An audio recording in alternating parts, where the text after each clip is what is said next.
लोग हैं। कांग्रेस लीडर तारिक अनवर ने न्यूज़ 18 उर्दू से खास बातचीत की। उन्होंने शरद यादव की पार्टी के इंजमाम, उत्तराखंड में हुकूमत साजी में ताखीर और गुलाम नबी आज़ाद और सोनिया गांधी की मुलाकात पर हमारे नुमाइंदे रवि सिसोदिया से अपने ख्यालात का इजहार कुछ यूं किया। शरद जी का अपनी पार्टी, जो उनकी पार्टी का विलय है वो कर रहे हैं आज आरजेडी के साथ। बिहार को अगर देखें तो बिहार में कितना फायदा उनको होगा और कांग्रेस इसको किस लिहाज से दिख रही है? देखिए, अगर देखा जाए तो शरद यादव जी जनता दल के फाउंडर में से हैं। फिर जनता दल कई भाग में बटा, फिर वो जदयू के राष्ट्रीय अध्यक्ष थे।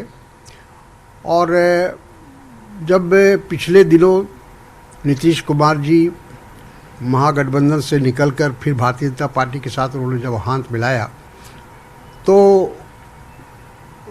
शरद यादव जी ने उसका साथ नहीं दिया, क्योंकि वो इस बात के विरोध में थे कि सांप्रदायिक शक्तियों से जदयू को हाथ नहीं मिलाना चाहिए। उनका ये स्टैंड था। लेकिन नीतीश कुमार फैसला कर चुके थे और उन्होंने भारतीय जनता पार्टी के साथ मिलकर दोबारा सरकार बनाई, तो उनको पार्टी से निष्कासित कर दिया गया था, जदयू से। और तब तक वो तटस्थ थे। अब वो दोबारा आरजेडी में जा रहे हैं। मैं समझता हूँ कि वो बहुत ही देश के जाने माने वरिष्ठ नेता हैं। अब उनको फैसला लेने के में वो सक्षम हैं। सर, दूसरा एक सवाल है कि करीब 10 दिन हो गए, नतीजा है वो उत्तराखंड की बात करें, मणिपुर की बात करें, अभी तक मुख्यमंत्री कौन होगा इसका फैसला बीजेपी की तरफ से नहीं हो पाया है। सर देखिए, ये इस बात को दर्शाता है कि भारतीय जनता पार्टी में सब कुछ ठीक नहीं है।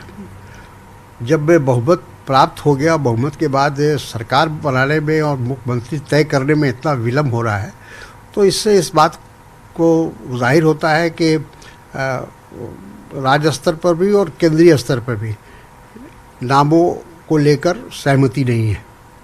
सर, एक आखिरी सवाल है। होली वाले दिन गुलाम नबी आज़ाद की मुलाकात हुई थी कांग्रेस अध्यक्ष से। उनसे मुलाकात करने के बाद हालांकि उन्होंने कहा कि लीडरशिप को इशू नहीं है, लेकिन जिस तरह से कपिल सिब्बल का बयान आया था, मनीष तिवारी ने लिखा या फिर संदीप दीक्षित ने कहा, एक तरह से चैलेंज कहने की राहुल गांधी की लीडरशिप को लेकर करते रहे ये लोग। नहीं, गुलाम नबी आज़ाद साहब ने बहुत स्पष्ट रूप से कहा कि लीडरशिप का कोई सवाल ही नहीं उठा। और ठीक है, उन्होंने अपना सुझाव दिया और कांग्रेस अध्यक्ष का ये मानना पड़ेगा कि उन्होंने हमेशा इस बात को कहा है, वर्किंग कमेटी भी ये बात कही कि जिसको भी कोई भी किसी तरह का ग्रीवांसेस हो तो वाकई कांग्रेस अध्यक्ष को बता सकता है, व्यक्तिगत रूप से मिल के बता सकता है। सार्वजनिक अब नहीं करना चाहिए, मीडिया में नहीं जाना चाहिए। ये बात हमेशा कांग्रेस लीडरशिप ने कहा है। यूपी